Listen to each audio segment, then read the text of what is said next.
El siguiente segmento tiene contenido o opinión. La entrevista en A Primera Hora. Analizamos los hechos del momento junto a sus protagonistas.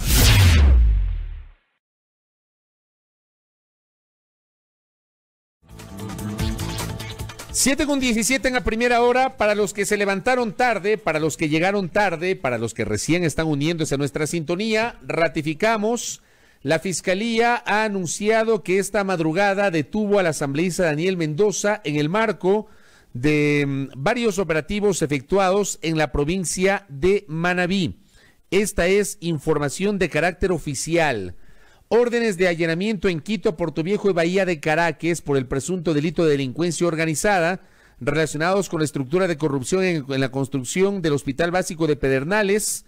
Por ello, fue detenido el asambleísta Daniel Mendoza y el director general del SECOP, el Servicio de Contratación de Obras, Edmundo Tamayo, en este operativo ejecutado por la Fuerza de Tarea de la Fiscalía en coordinación con la Policía Nacional.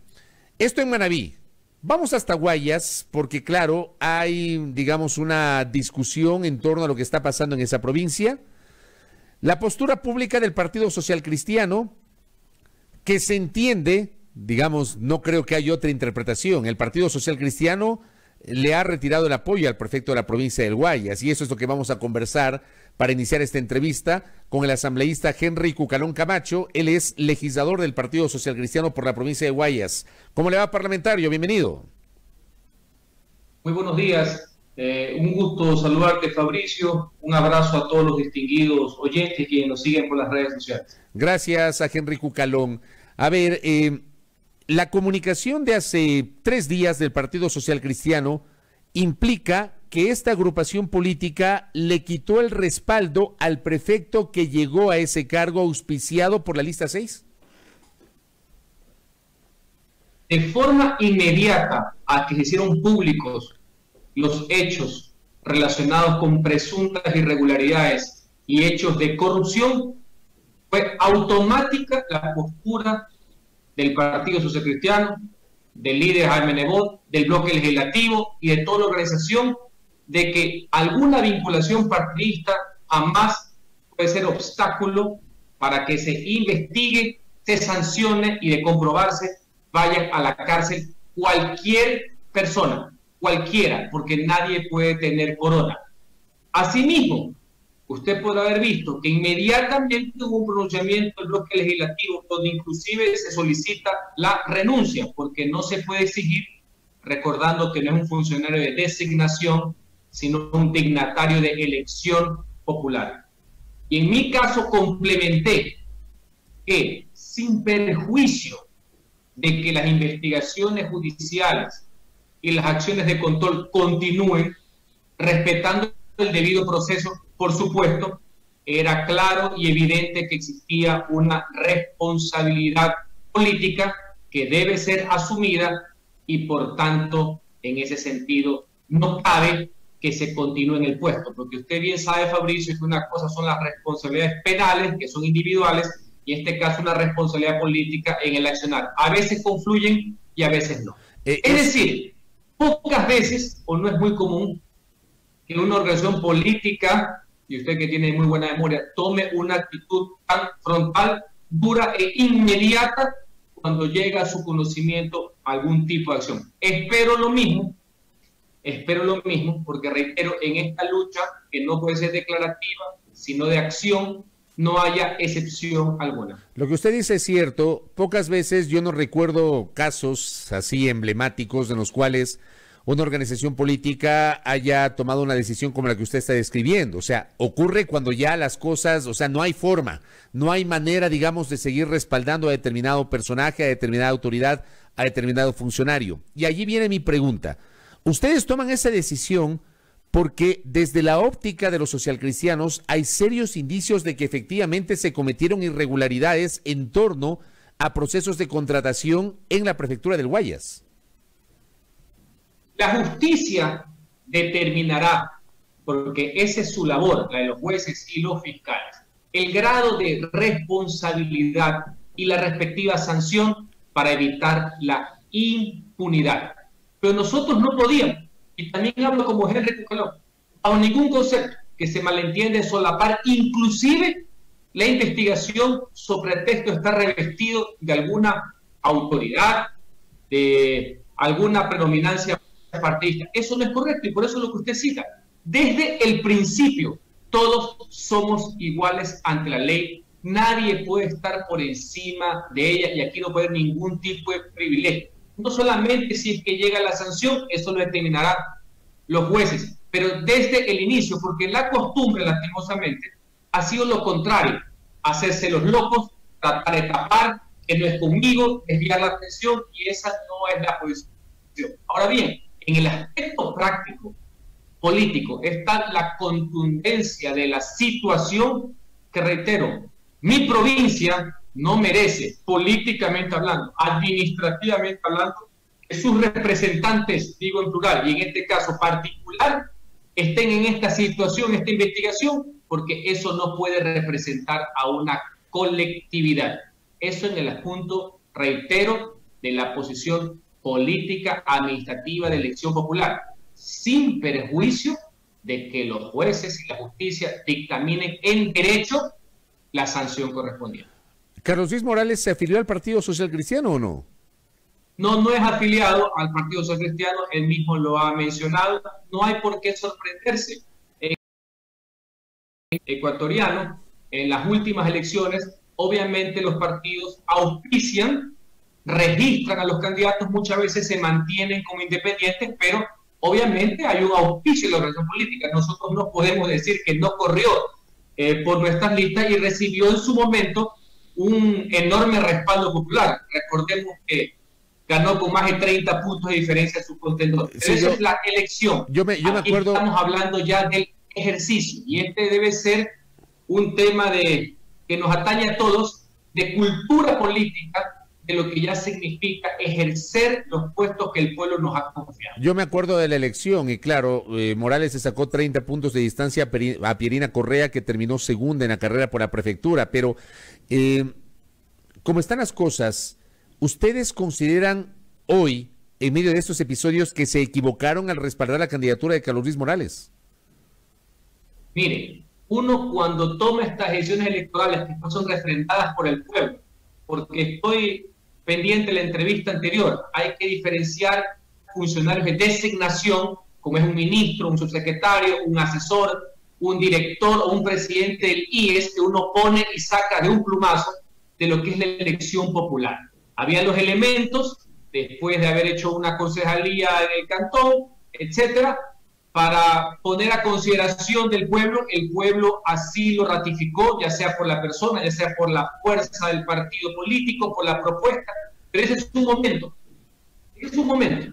Más allá de equivocaciones, errores, ese es un momento. Ahora estamos en el ejercicio, y eso no puede tener pretexto alguno. Insisto, nadie puede estar por encima de la ley. Prefecto, alcalde, presidente, ministro, diputado, asambleísta, no puede haber. Y por eso nuestra actuación inmediata, frontal, dura, se presenta tanto así que ahora nos atacan, como ya no hay tusa que les calce, porque lo normal es hacerse los gringos y ver hasta el final, y algunos siguen aplaudiendo y otros ejecutar los juicios políticos, y otros siguen hablando de inocencia ya con sentencias ejecutoriadas. Inmediatamente nosotros no podemos jugar con la fe del pueblo. Lo que pasa es que inmediatamente hemos dicho que la justicia actúe y que no puede estar al frente de una institución. Lo que pasa, está con medidas cautelares, pero que en español una ciudad, una provincia no puede estar representada con alguien que tiene grillete. Ahora, lo que pasa es que, digamos, hagamos una mirada retrospectiva, porque la designación de la candidatura de Morales motivó inclusive algunos descontentos al interior del Partido Social Cristiano. En su organización política se decantaron por un personaje popular que tenía buenos números en las encuestas, que no era de la casa, y relegaron a gente de la casa. Entiendo que por eso Blanca Ugarte dejó la organización política y se pasó a las filas de Creo para ser candidata justamente a la prefectura. Y digo porque me acuerdo de ese nombre, por un lado. Por otro lado, terminan respaldando ustedes la candidatura a la prefectura, que insisto, tenía buenos números en las encuestas y ganó con 30 puntos, pero de un personaje que ha pasado pues por varias organizaciones políticas, fue candidato del PRE, de la Sociedad Patriótica, de Alianza País, de Centro Democrático y del Partido Social Cristiano. O sea, no sé si en este momento, ya en frío, ustedes se han sentado a valorar esto que estoy señalando, asambleísta Cucalón. Vamos en el momento. Si usted me hubiera dicho cualquier persona, porque yo respeto y asumo las críticas, en ese momento, era una persona que estaba investigada o no por corrupción o por antecedentes, yo he hecho otro cantar. Ojo, todo en su momento, porque si no es muy fácil ver las cosas después. Yo también le podría decir, qué bárbaro toda la gente que votó en el año 2006, 2009 y 2013 por el que sabemos, ¿no? Pero una cosa es lo que pasó después, porque si no, maestro, aquí no queda quinta en el tintero, si lo sabe usted. Sí, es un periodista con experiencia, ¿no? O sea, porque es muy fácil ver la lectura después. Yo estoy hablando de temas de corrupción. En temas partidistas, de camisetas, de partido, ideologías, bueno, más allá que yo en esa materia soy cojo, 0 kilómetros, valga la aclaración, mi antecedente es ser profesor en ciencias políticas y servidor público. Si nos ponemos en eso, con el tema de las camisetas, reitero, aquí no sale nadie bien parado. No es una cosa que me guste, pero para eso también hay procesos de democracia interna. Evidentemente, si usted pregunta a mí, yo hubiera preferido otro candidato, no, pero lo importante es que fue el candidato, asumo el tema, se ganó porque el pueblo fue el que eligió. Aquí no hubo decreto ejecutivo o resolución, pero lo importante, lo de fondo, una vez que se detecta, se presume políticamente hablando, porque los jueces, yo soy muy enfático, los jueces son los que tienen que determinar, se presume que hay una desconfianza, se presume que se ha traicionado la voluntad ciudadana, se ve que hay asuntos que no tienen presentación, que son impresentables, automáticamente viene una posición firme al respecto. Asambleísta Henry Cucalón, representante de Guayas por el Partido Social Cristiano, nos acompaña en esta mañana. ¿Le escuchó a la fiscal general del Estado ayer en las entrevistas que concedió a varios medios, el legislador? Sí, en vivo, al mediodía, a la 1 de la tarde. Perfecto, porque justo de esa entrevista quiero hablar.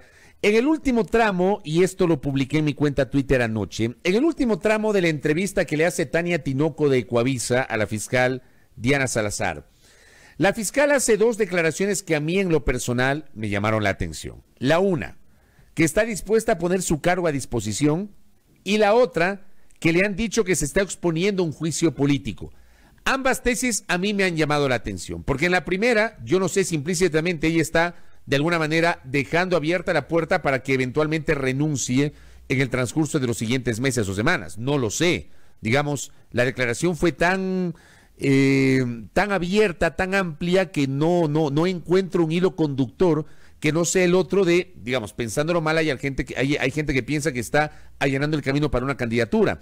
Y lo otro, yo no he escuchado, y corríjame si estoy equivocado porque usted es el legislador, yo no he escuchado que en la Asamblea nadie esté hablando de juicio político contra la fiscal, porque además políticamente no hay ambiente para eso. Quisiera una reflexión sobre estas declaraciones de la fiscal Diana Salazar, asambleísta Cucalón. Por eso normalmente los miembros de la justicia son muy adustos en sus declaraciones.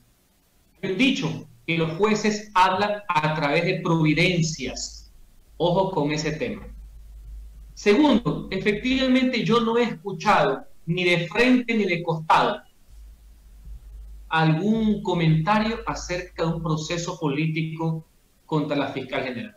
No lo he escuchado, no conozco, no lo he leído, ni en pasillo, ni en declaración. No, yo tampoco, por eso no sé de dónde saca eso. Y en esto, usted sabe, Fabricio, yo tengo la película clara de algo que sí tengo por qué decir, y está en mi rendición de cuentas, que lo hice ahora el primer día hábil de marzo de este año, porque la alcancé a hacer.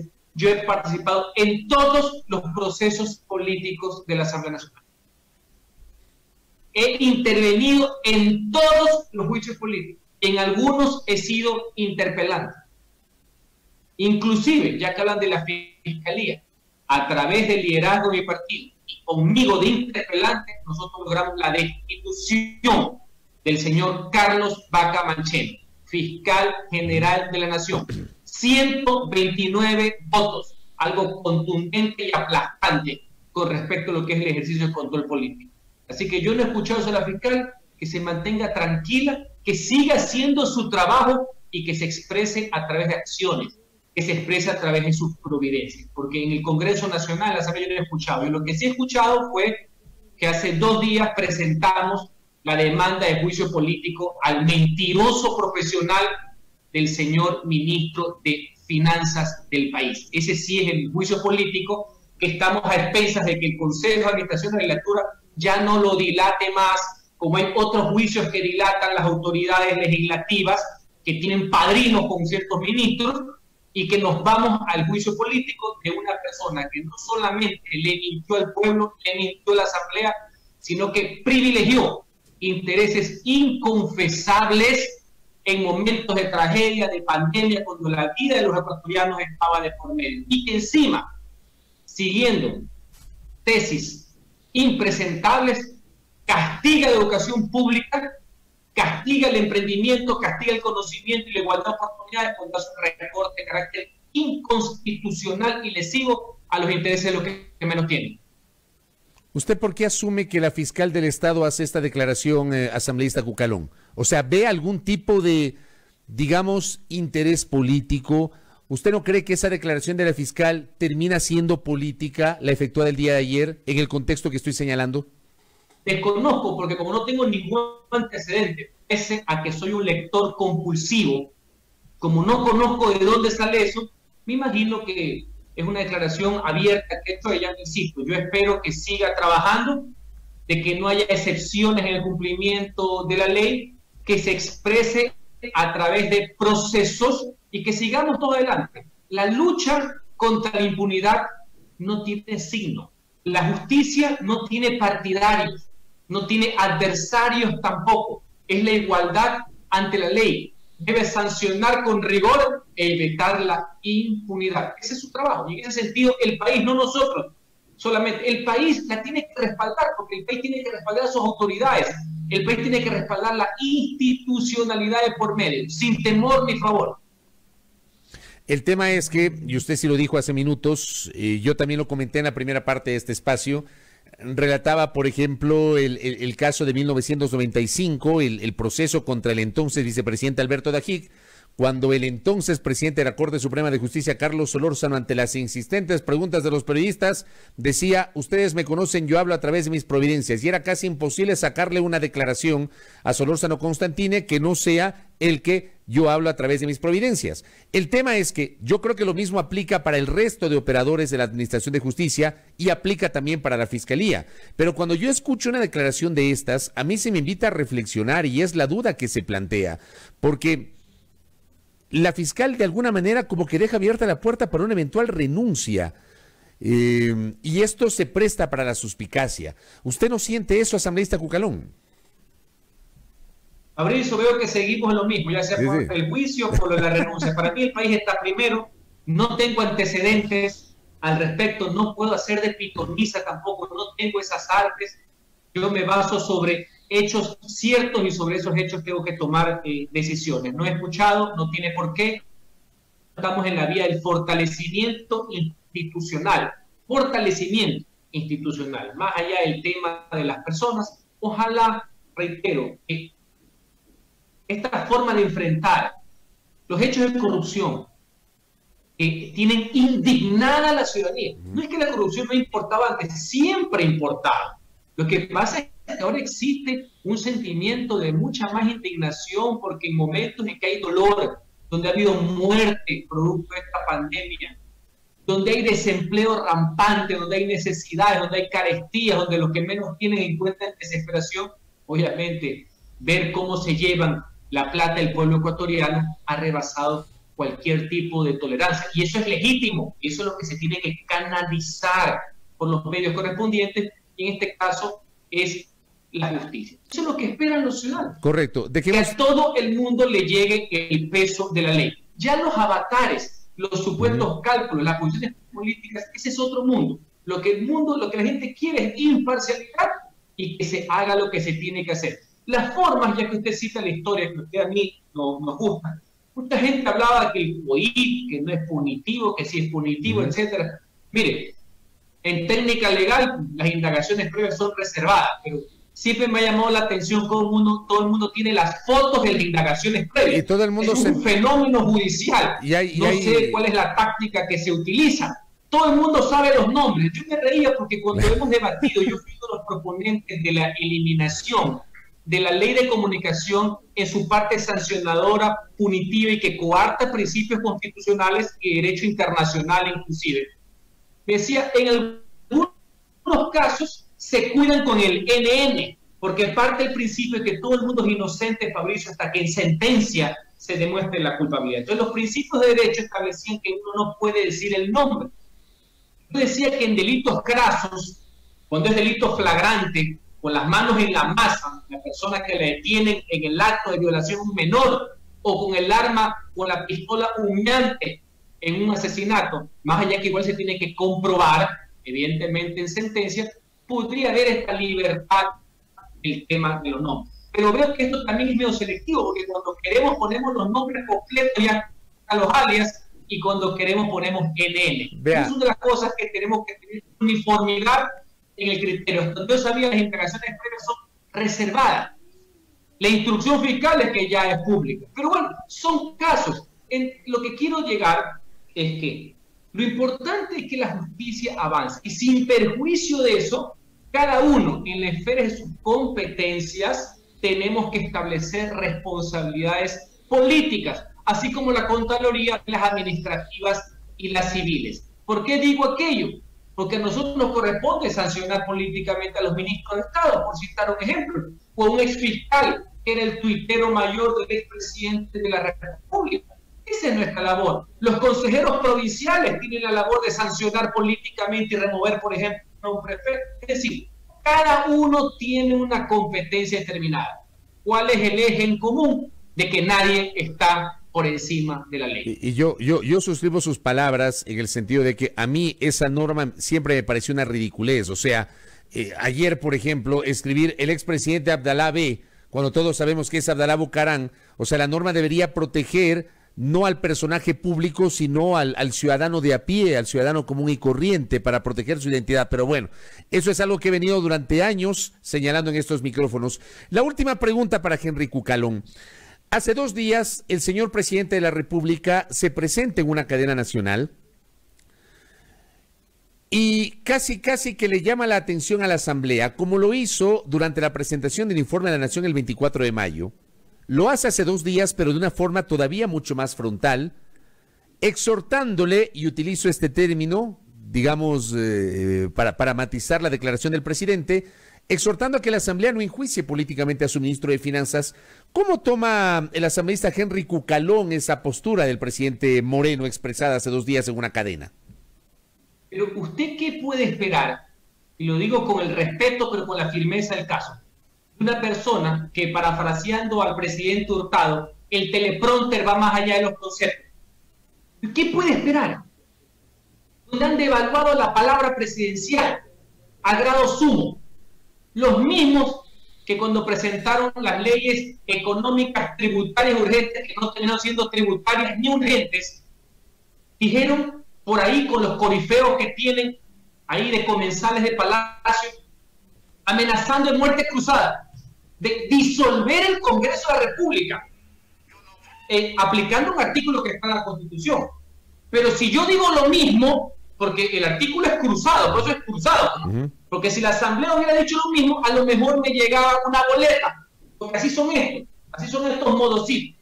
Los mismos que confundían legislar y criticar con estorbar, porque mi labor, si me llega un proyecto de ley, es analizarlo, criticarlo, desbaratarlo, si es que es el caso, jurídicamente hablando, hablan de estorbar. O sea, la función legislativa estorba porque legisla, porque propone. Insisto, el autoritarismo no solamente alzar la voz o gritar, no es un asunto de forma, como le preocupa a las mesas chicas, cuadradas o a las quebradas. ¿Me explico? Y ahora resulta ser que por segunda vez dicen, no molesten a mis ministros, o sea, no molesten a mis, voy a parafrasear una frase de 1947, a mí, su muchacho, y usted se acordará de esa frase famosa, su muchacho. Señores, nosotros tenemos que hacer lo que nuestra competencia, lo que nuestras atribuciones nos dan. No es ninguna infracción presentar un juicio político. Si los ministros, su muchachos, tienen la razón, pues ganan el juicio, porque es una valoración política, no es judicial. Jamás será incorrecto, ilegítimo o ilegal ejercer las atribuciones que están en la ley. Con la ley en la mano se tiene que defender. Pero resulta ser que el ministro de Finanzas, que tiene consejo económico asesor, de los cuales se bajó uno del teleprompter, y que el otro ya viene siendo el asesor atrás de todo, lo único que han hecho es que lo han puesto de frente, o sea, que le han dado, ¿cómo es que dicen los muchachos en los noviazgos? Le han dado papeles, por así decirlo. Nada más, quieren venir a sorprender. Así que el señor presidente de la República que se dedique a gobernar dentro de la ley, dentro del marco de sus atribuciones, ¿me explico? Y nosotros a seguir haciendo en los temas donde haya coincidencias positivas y cuando haya diferencias que son legítimas en democracia, ¿me explico? Saberlas llevar esos disensos a la altura de las circunstancias y lo que el pueblo demanda. Correcto. Asambleísta, gracias por el tiempo y por la gentileza. Que tenga buen día. ¿Eh? A ustedes, muchas gracias. Muy buenos días con todos. Gracias al doctor Henry Cucarón Camacho, asambleísta del Partido Social Cristiano, conversando aquí en A Primera Hora. 7:42.